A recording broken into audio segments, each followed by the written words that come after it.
오늘 주시는 말씀입니다. 하박국 3장 1절에서 3절 말씀입니다. 제가 받들어 봉독하겠습니다. 시기요 놋에 맞춘 선지자 하박국의 기도라. 여호와여, 내가 주께 대한 소문을 듣고 놀랐나이다. 여호와여, 주는 주의 일을 이 수년 내에 부응하게 하옵소서. 이 수년 내에 나타내시옵소서. 진노 중에라도 긍휼을 잊지 마옵소서. 하나님이 대만에서부터 오시며 거룩한 자가 바란 산에서부터 오시는도다. 그의 영광이 하늘을 덮었고 그의 찬송이 세계에 가득하도다. 아멘.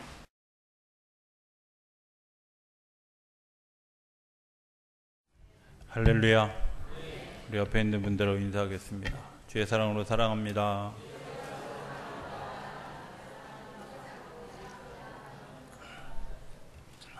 뭐 한 번 더 하는 거 아시면서 이렇게 했고, 한 번 더 하겠습니다. 함께 예배하게 돼서 행복합니다.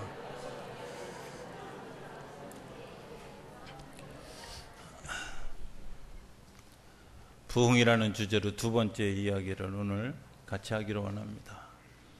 제가 웬간해서 뭐 드라마를 봤다 혹은 영화를 봤다 이런 얘기 제가 설교 중에 잘 안 합니다. 본질을 흐릴까 봐도 그렇고, 또 맨날 목사님은 영화나 보나 이런 생각을 할까 봐 제가 잘 안 하는데, 오늘은 좀 영화 얘기 하나를 좀 하면서 시작을 했으면 좋겠습니다.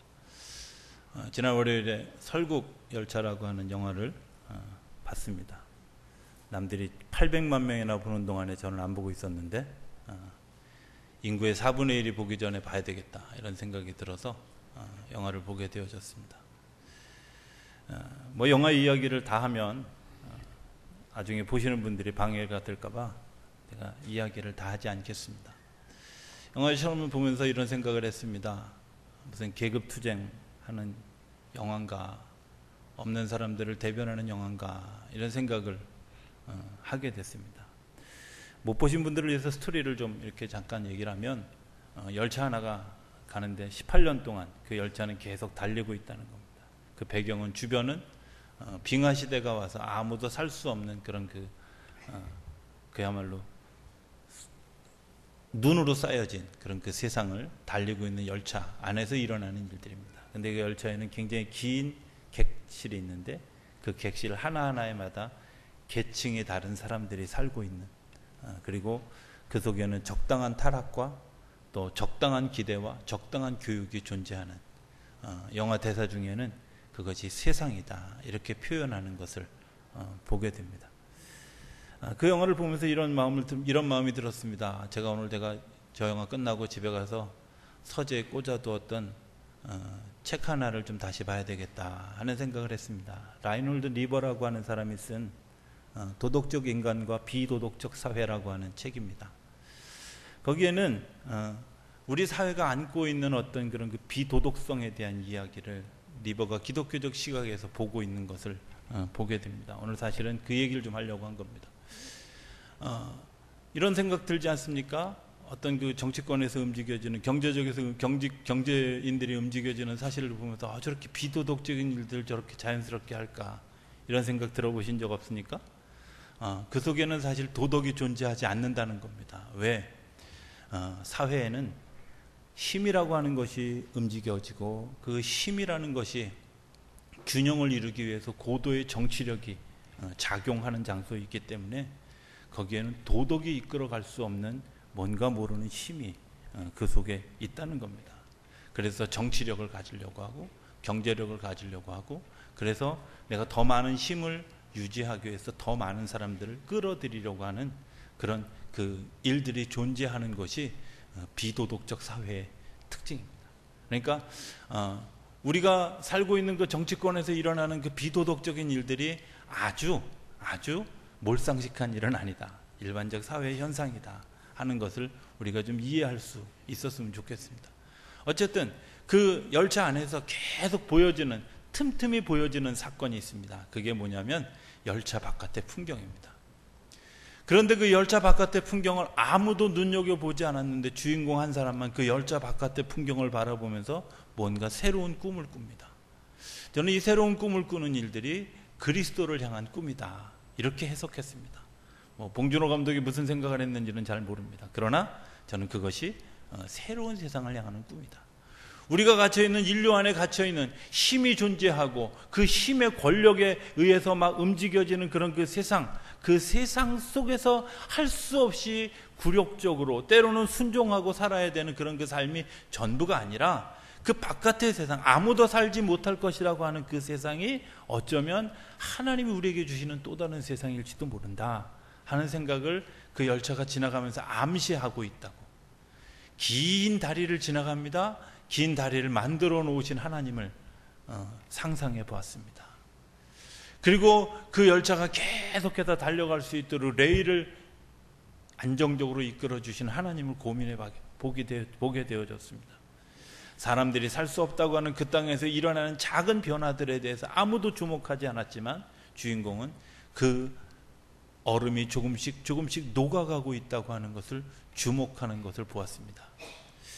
제가 그 영화를 보면서 이런 생각을 해봤습니다. 성경에 내가 너에게 주는 두 가지 계명이 있다. 하나는 하나님을 사랑하고 나를 사랑해라. 그리고 하나님을 사랑하는 그 사랑을 가지고, 나를 사랑하는 그 사랑을 가지고 내 이웃을 내 몸과 같이 사랑하라. 어쩌면 이 세상에서 각자 자기 자리에 있을 수밖에 없는 삶의 자리에 있는 사람들에게 주는, 그리고 그 힘의 균형을 깨트려주는 정말 도덕적 사회가 되어질 수 있도록 이끌어가기 위한 대안을 라인홀드 리버는 섬깁니다. 사랑합니다. 주님이 우리에게 가르쳐 주신 사랑합니다 하고 아주 희미하게 그 책 가운데서 정의하고 있는 것을 보게 됩니다. 여러분들 기억하셔야 됩니다. 저는 목회를 시작하면서 처음 그런 생각을 해봤습니다. 왜 목회를 해야 될까 하는 것에 대한 고민입니다. 왜 목회를 해야 될까? 왜 목사님들이 권위적이어야 될까? 왜 교회를 그렇게 부흥시켜야 될까? 왜 그렇게 막 교회가 뭔가 좀 굉장히 커다란 힘을 가진 그런 단체가 되어야 될까 하는 것에 대한 거꾸로 질문을 많이 했던 기억이 있습니다. 그리고 제가 결심한 것이 있습니다. 특히 그 라인홀드 리버의 그 책을 읽으면서 제가 결심한 몇 가지 중에 하나가 권위적이지 않은 목사입니다. 어울릴 수 있는, 사랑함으로 살아갈 수 있는 그런 목사로 살았으면 좋겠다. 내가 힘의 균형을 가지고 정치력을 가지고 교회를 좌지우지하는 그런 목사가 아니라 예수님이 이 땅에서 그냥 홀로 예수 그리스도의 그 사랑으로 살았던 것처럼 예수 닮은 목사로 살아가는 것이 어쩌면 내가 삶을 살아가는 한 획이 되어졌으면 좋겠다. 세교회를 거치면서 단 한 번도 제가 정치력을 가지고 내 편을 만들어서 이 사람들로 하여금 내 안전장치를 만드는 일들을 저는 여지까지 해본 적 없다고 생각합니다. 어떤 그런 그 의도를 가지고 사람을 만났고, 의도를 가지고 사람을 설득하고 그 사람이 내 편이 되도록 내가 막 노력하고 애쓴 적 한 번도 없었습니다. 이유는 힘의 균형이 세상을 좌우하는 것이 아니라 하나님의 사랑이 세상을 만들어가는 희망된 세계를 향한 걸음.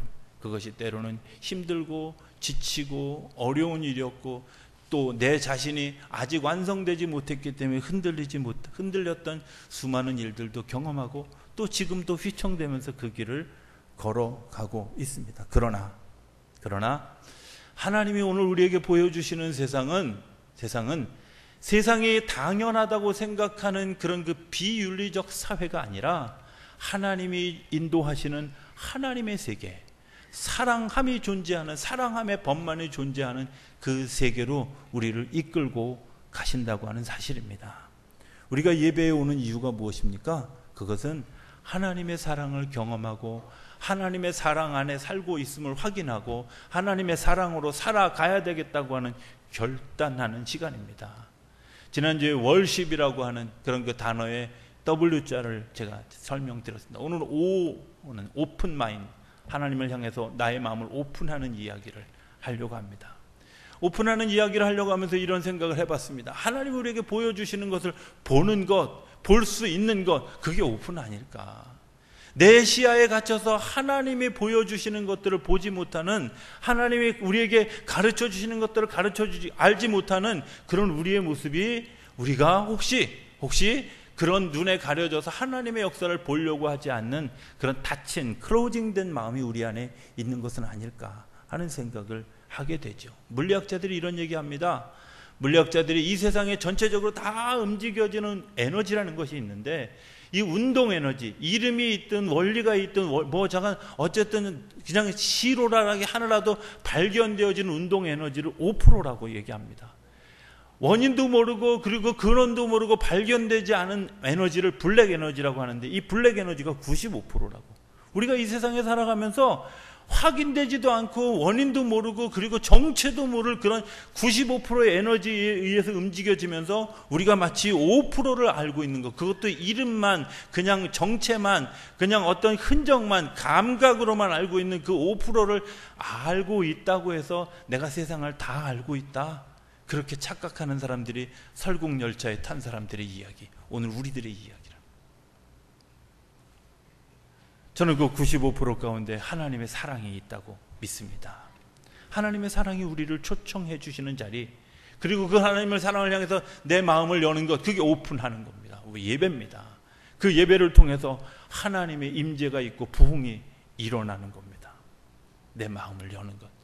내 마음을 여는 것이 무엇일까? 예수님의 비유를 설명해 보면 금방 알 수 있습니다. 예수님이 이야기합니다. 비유로 도대체 이해하기 어려운 비유를 설명하니까 예수님의 제자들이 묻습니다. 예수님, 그냥 고지고대로 얘기해 주시지 왜 비유로 얘기를 하십니까? 이렇게 이야기하는, 비유로 얘기하면 이렇게 조는 사람도 가끔 생기는데 이렇게 비유로 얘기하십니까? 이렇게 이야기하는데도 불구하고 예수님이 얘기합니다. 혹시 비유로 들은 것 때문에 사람들이 그 말을 알아듣고 회개할까봐 그렇다. 이사야서에도 이렇게 얘기합니다. 분명하게 뭐라고 얘기하냐? 너희가 듣기는 들어도 깨닫지 못하고 보아도 보지 못하는 그런 이유가 뭐냐?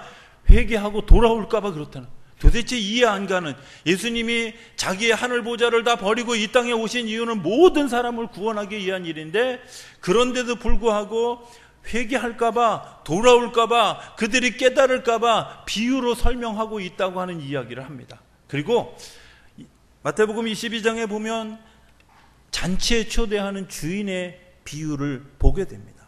거기에는 잔치에 초대하는 주인의 그런 그 넉넉한 모습이 있습니다. 오라고. 그리고 그 잔치를 통해서 우리에게 뭔가 기쁨을 주고 우리에게 소망을 주고 힘을 주는 시간을 우리로 하여금 경험하게 하려고 잔치를 초대하는 그런 주인의 이야기를 듣습니다. 그런데 그 잔치에 초대받은 사람들이 여러 이유로 그 잔치에 참여하지 않습니다. 오히려 그 잔치에 초대된 사람들을 때로 죽이기도 하고 때로 매질을 하기도 하는 그런 포악한 일들을 하기도 합니다. 주인이 화가 났습니다. 가서 진멸하고, 그리고 길가에 있는 아무 사람이나 붙들어서 내게로 오라, 데리고 오라. 저는 그 성경 가운데서 이런 것들을 보게 됩니다. 택함을 받은 사람과 청함을 받은 사람.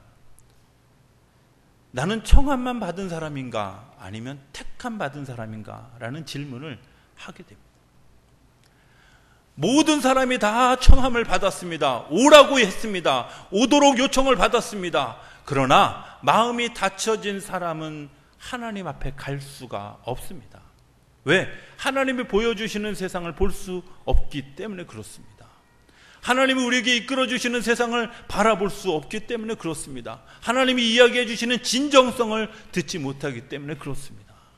하나님은 우리에게 내가 너를 사랑하기 때문에 내 잔치에 초대한다고 이야기합니다. 그러나 우리는 그 사랑이 부담스럽습니다.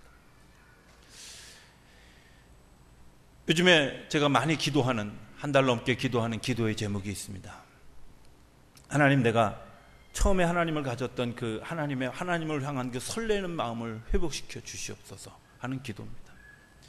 이랬던 경험이 있습니다. 아주 짧은 경험이었습니다. 예수님의 이야기라는, 예수라는 이름만 들어도 막 가슴이 설렜던, 막 예수라는 그 이름만 막 들어도 막 마음의 평안함이 왔던 그런 아주 짧은 순간의 시간들이 있었습니다.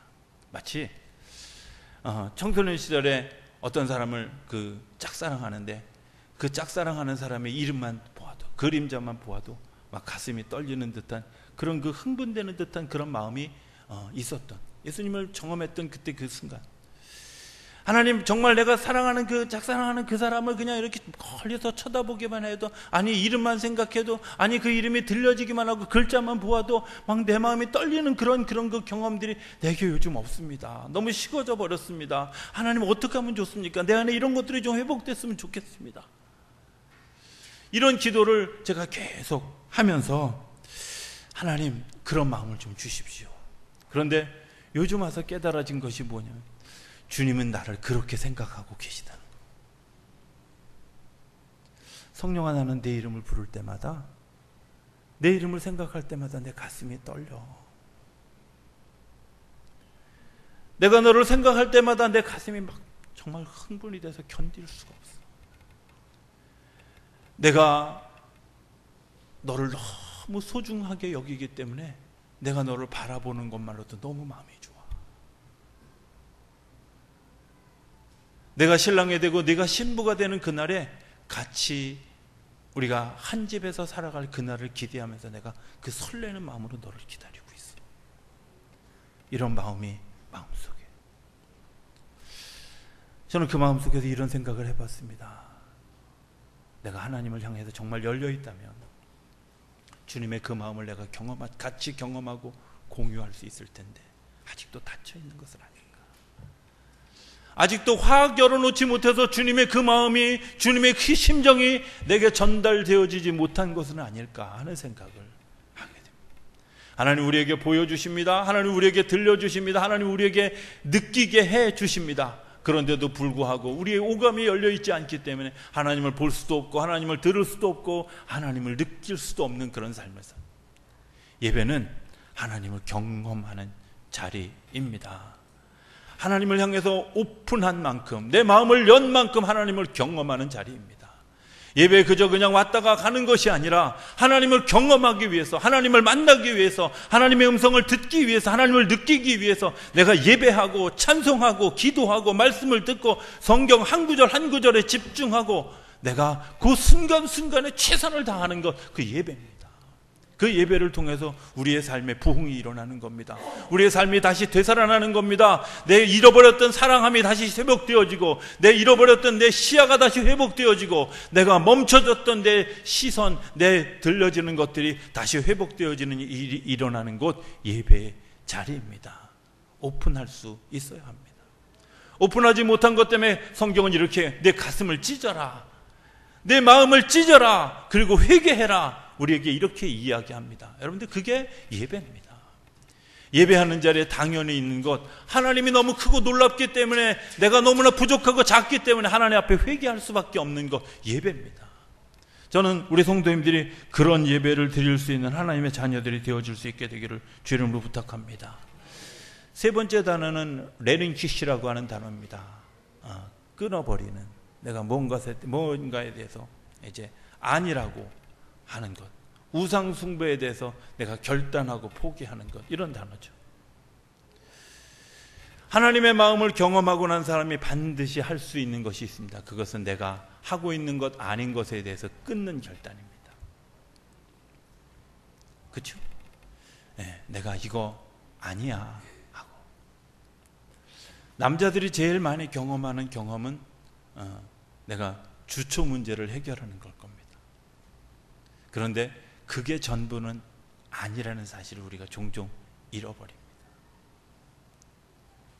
사실은 시작에 불과한 겁니다. 레린키시라고 하는 말을 좀 더 깊이 생각해 보면 이런 겁니다. 내가 하늘나라의 윤리 규범에 맞도록 살아갈 사람으로 이 땅에서 훈련하기를 시작하면 이 땅의 것들이 그렇게 소중하지 않은 것을 발견하게 됩니다. 하나님의 나라의 것이 소중한 것을 경험하게 되면 이 땅에서 내가 소중하게 생각했던 것이 정말 가치 없는 것임을 발견해요. 314장 찬양 2절에 보면 이전에 줬던 것 값없다, 이런 대목이 나옵니다. 그런데 그 앞에 내가 이전에 줬던 것이 값없이 되어졌던 가장 커다란 이유가 뭐냐면 그 2절 앞대목에 나옵니다. 2절 앞대목에 뭐죠? 네, 내가 주님을 사랑을 경험하고 사랑을 만나고 하면 이전에 줬던 것이, 이전에 내 즐기던 것이, 이전에 내가 나를 행복하게 하던 것이 값없어지는 거예요. 여러분들을 행복하게 했던 것이 무엇입니까? 여러분들을 불행하게 했던 것이 무엇입니까? 그것이 값없어지는 사건이 레린퀴시입니다.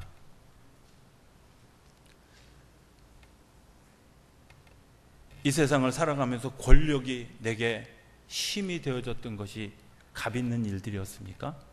그런데 하나님의 사랑을 경험하고 겸손을 배우고 나면 그 권력이 내게 주신 은혜의 통로이기는 하지만 그것을 통해서 하나님의 나라를 세우는 통로고 은혜의 자리이긴 하지만 그것이 정말 값어치 없는 사건임을 알게 됩니다. 명예라는 것 그렇지 않습니까? 우리가 생각하면 명예 때문에, 내가 가지고 있는 내 자존심 때문에, 내가 가지고 있는 내 가치 때문에 얼마나 많은 실수를 저질렀습니까? 감히 네가 나를 이렇게 여겨? 이렇게 생각한 것 때문에 얼마나 많은 넘어짐을 경험했습니까?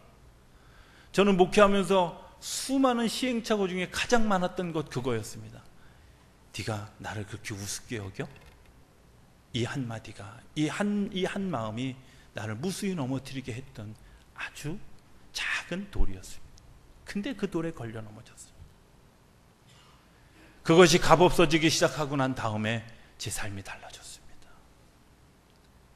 네가 나를 그렇게 하찮게 여겨가 아니라 내가 더 소중한 하나님의 자녀인 것을 발견하고 나니까 그게 그렇게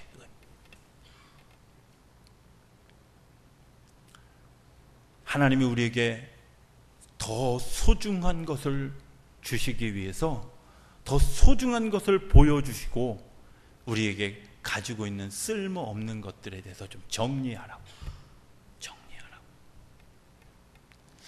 재물에 대해서도 우리가 그렇지 않습니까?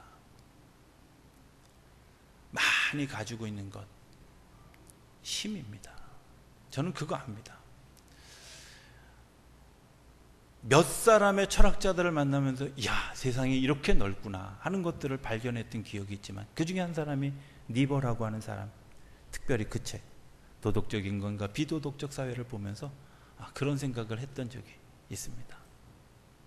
거기에 보면 사람들이 왜 기업을 키우는지, 왜 교회를 크게 만들어야 되는지, 이런 것들, 힘의 균형을 유지하기 위해서. 영락교회 장로님이 한번 그런 얘기를 한 적이 있습니다. 영락교회 재정부장 자리가 얼마나 힘센 자리인지 아십니까? 간증하시면서 한 얘기입니다. 그 근처에 있는 거래은행에 가면 은행장에 나와서 인사한대요. 왜? 한 주에 교회의 헌금이 1억이 넘습니다. 추수감사절 같은 때는 100억에 가까운 돈이 헌금되어집니다. 그 돈 뭉치 들고 들어가는데 어느 은행장이 나와서 인사하지 않겠어요? 힘이. 그때 그렇게 기도했답니다. 우리 교회가 더 커져야 됩니다. 내가 1000억을 들고 갈 수 있게 해주셔야 돼요. 이렇게 기도해요. 아멘하는 사람은 지금 졸다 깬 사람입니다. 여러분들, 그분이 뭐냐면 그 힘, 세상에 가지고 있는 그 힘을 키우려고 하는 교회가 사실은 교회의 타락을 만들었다는 겁니다. 내가 가지고 있는 힘을 가지고 세상을 섬기는 것을 발견하고 난 다음부터 그것이, 그 힘이 하나님이 내게 주신 은혜의 통로라고 하는 사실을 깨닫고 나니까 세상이 달라져 보여요. 그 돈이 그렇게 소중하게 쓰여요. 성경에 이야기하는 것처럼 돈이 심어진 것 때문에 30배, 60배, 100배의 생명의 역사가 맺어지는 것을 선교지 현장에서, 미자립교회 현장에서 보았다는 겁니다. 우리가 잘 아는 것처럼 영락교회가 여러 가지 시설, 장애인 시설, 고아원 시설, 이런 그런 그 시설들을 약 50여 개를 운영합니다. 굉장한 일입니다. 그 굉장한 일을 하게 된 배경에는 바로 그 믿음의 고백이 있는 겁니다. 더 많이 키워야 된다. 더 크게 해야 된다. 더 힘이 있어야 된다. 그래야 세상에 교회를 깔보지 않는다. 더 힘이 있어도 교회가 여전히 세상으로부터 깔보여진다는 사실이 오늘 우리의 이론이 틀렸다는 사실을 이야기하고 있는 겁니다. 교회가 가지고 있는 힘은 세상을 섬길 때부터 일어나는 겁니다. 세상을 사랑할 때부터 일어나는 겁니다. 세상 속에 들어가서 우리가 같이 더불어 살아갈 때 일어나는 겁니다. 우리가 가지고 있는 우리의 습관들을 좀 벗어버릴 수 있게 되길 바랍니다. 저는 어려서 굉장히 불평스러운 일들 중에 하나가 우리 어머님이 저와 남동생을 굉장히 차별하는 거였습니다. 저는 남대문 시장에서 골라 하는 3,000원짜리 티를 입는 거죠. 제가 가장 행복한 시간, 새 옷이니까. 그런데 그 순간에 우리 남동생은 10만 원짜리 하는 나이키 옷을 사다 줘요. 억울하죠? 굉장히 억울한 시간. 제가 요즘에 와서 그때 그 어머니의 그런 그 판단이 나를 목사로 키웠구나 하는 사실을 제가 요즘 느꼈습니다. 좀 조심스럽습니다만 제가 설명하기로 합니다. 나는 그때 3,000원짜리 옷을 입으면서 내가 가치가 3,000원짜리인 줄 알았습니다. 동생은 10만 원짜리 나이키를 입으면 동생은 10만 원짜리 인생인 줄 알았습니다. 그런데 하나님이 부여하신 인생의 가치는 똑같습니다. 내가 3,000원짜리 입었든 5,000원짜리 입었든 내가 10만 원짜리 입었든 하나님이 나를 사랑하신다는 사실이 전혀 변하지 않는 똑같은 가치입니다. 그런데 사람들은 착각합니다. 10만 원짜리 옷을 입으면 내가 10만 원 가치에 있는 사람인 줄 압니다. 100만 원짜리 옷을 입으면 내가 100만 원 가치에 있는 사람인 줄 압니다. 그러나 그것보다 더 가치 있는 것이 우리의 삶입니다. 하나님이 나를 지으신 목적입니다. 하나님이 나를 지으신 하나님의 계획입니다. 그리고 하나님의 기대입니다. 내가 무엇을 들었냐, 내가 무엇을 입었냐, 내가 무엇을 타냐, 내가 무엇을 실었냐, 내가 무엇으로 나를 치장했느냐가 중요한 것이 아니라 내 안에 들어와 주셔서 나를 이끌어 가시는 그 하나님의 힘이 나의 가치를 결정해 주는 일이라고 하는 사실입니다. 오늘 우리가 레링퀴시하지 못하는, 배척하지 못하는 우리의 옛 습관이, 우리의 예전에 값어치 없는 그것들을 값있게 생각하는 우리의 삶의 습관이 우리의 삶을 망치고 있다는 겁니다. 하나님을 향해 눈을 열지도 못하게 하고 내 삶에 예배하면서 하나님을 만날 수 있는 자리로 나가지 못하도록 우리를 끌어내리는 그런 일들을 하고 있다는 겁니다. 전에도 제가 얘기한 적이 있습니다. 저는 제 가치를 십자가에서 봅니다. 십자가를 볼 때마다 두 가지 생각을 합니다. 하나는, 첫 번째 하나는 하나님이 나를 정말 가치 있는 존재로 여긴다. 당신의 아들 예수를 십자가에서 그 고통스럽게 돌아가시게 할 만큼 아직도 나에게 거는 기대가 있고 나에게 거는 희망이 있고 내 가치가 그 십자가의 존재만큼 있다고 하는 겁니다. 적어도 당신의 아들과 바꾸어서 내 삶을 인정해 줄 만큼의 가치가 내게 있다고 하는 사실 때문에 십자가를 바라보면서 주님 감사합니다. 주님 기대해 주시니 감사합니다. 내가 이렇게 넘어져 있는데도 불구하고 여전히 기대해 주시니 여전히 소망을 가져주시니 감사합니다. 내 가치를 인정해 주시니 감사합니다. 기도할 수밖에 없게 됩니다. 더불어서 느끼는 것 하나는 내 죄의 무게를 보는 겁니다. 내 죄가 먹물로도 지우개로도 지울 수 없는 그런 그 정말 참혹한 죄 때문에, 그 뿌리 깊은 죄 때문에, 그 무거운 죄 때문에 주님이 십자가를 지셔야 될 만큼, 십자가를 지셔야만 해결될 만큼 그 커다란 죄의 무게를 내가 아직도 가지고 있구나. 주님 앞에 회개합니다. 저는 예배할 때마다 하나님을 향해서 마음을 열기를 기도합니다. 열어졌을 때 하나님을 경험하게 되고 하나님을 만나게 됩니다. 그리고 내 가치를 다시 발견하게 되고 힘을 얻습니다.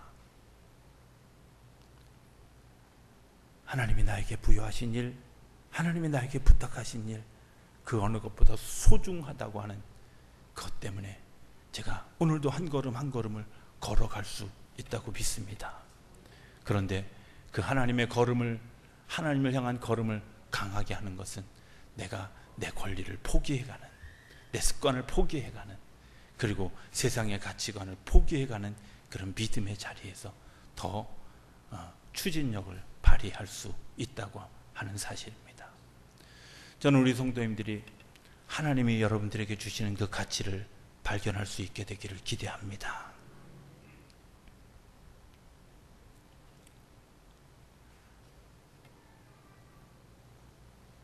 저는 개인적으로 이런 생각을 아주 언밸런스한 그런 생각을 했던 이야기 하나를 하고 설교를 마치려고 합니다.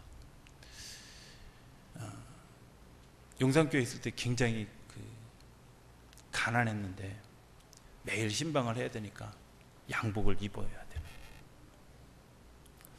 근데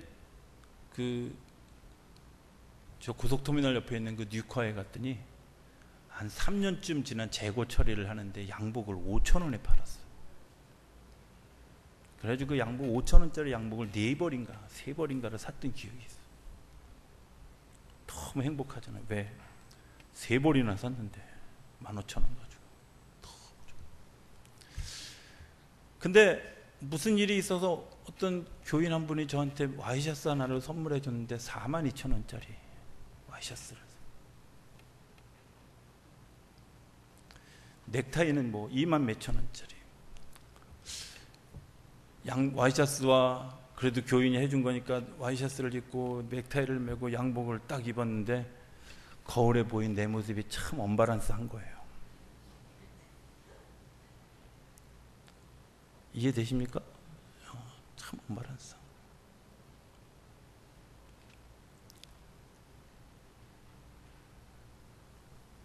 내가 뭔가 하는 정체성을 다시 들여다보았습니다. 그때부터 고민했던 그 고민의 대답이 그겁니다. 내가 입은 옷의 가치가 있는 것이 아니라 나라고 하는 사람의 가치가 더 소중하다는 겁니다. 언밸런스한 것이 문제가 아니라 내가 그 모든 것들을 균형을 맞출 수 있는 42,000원짜리 와이셔츠에 5,000원짜리 양복을 입어도 그것을 소화할 수 있는 나, 그게 하나님이 나에게 주신 은혜다. 그렇지 않습니까? 저는 거기서 사도 바울의 귀중한 고백을 봅니다. 사람이 비천한 자리에 처할 줄도 알고 부한 자리에 처할 줄도 아는. 그래, 비천한 5,000원짜리 양복에 42,000원짜리 와이셔츠를 입어도 어울리는 나. 사도 바울과 굉장히 비슷한. 귀 있는 자는 들을 수 있게 되길 바랍니다. 하나님이 여러분들 가운데서 주시는 은혜는 내가 무엇을 입었느냐, 무엇을 가졌느냐, 무엇을 걸쳤느냐, 무엇을 소유했느냐가 아니라 하나님을 향해서 열려진 내 마음, 그리고 하나님의 것이 아닌 것에 대해서 포기할 수 있는 내 마음, 그 마음을 가지고 주님 앞에 나오는 사람들, 그 사람들에게 주는 그것이 바로 진정한 가치인 것을 기억하실 수 있게 되길 바랍니다. 이 한 주간 그 믿음으로 승리하는 저와 여러분의 삶이 되어줄 수 있게 되기를 주의 이름으로 축복합니다. 다음 주에 나머지 4단어를 이야기하겠습니다. 기도하겠습니다. 하나님 감사합니다.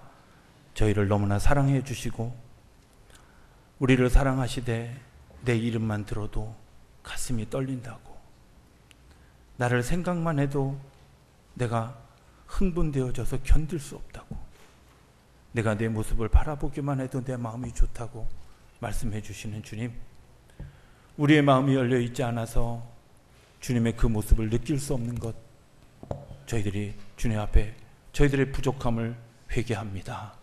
저희를 불쌍히 여겨 주시옵소서. 주님이 새로운 세상을 저희들에게 보여주시는데 저희들이 보지 못하고 한눈 팔고 있었던 저희들의 닫혀진 마음을 회개합니다.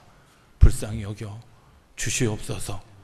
저희들에게 여전히 내가 너를 보배롭고 존귀한 존재로 여긴다고, 내가 너를 귀한 존재로 여긴다고, 내가 너를 사랑한다고 이야기해 주심에도 불구하고 내 가치를 허탄한 데 두었던 저희의 연약함을 회개합니다. 주님, 저희를 불쌍히 여겨 주시옵소서. 오늘 예배 이후에 저희들이 이제 내가 허탄한 것들을 가졌던 것 내려놓고 갈 수 있는 믿음 더하여 주시옵소서. 이제 하나님을 향해서 내 발걸음을 한 걸음 옮겨갈 수 있는 은혜의 걸음으로 저희들을 인도하여 주시옵소서. 그래서 우리 안에 진정한 부흥이 일어나고, 부흥이 일어난 것 때문에 우리의 삶에 새 생명의 역사가, 새로운 그런 그 역사를 만드는 그런 일들이 우리를 통해 일어날 수 있도록 축복하여 주시옵소서. 예수님의 이름으로 기도드립니다. 아멘.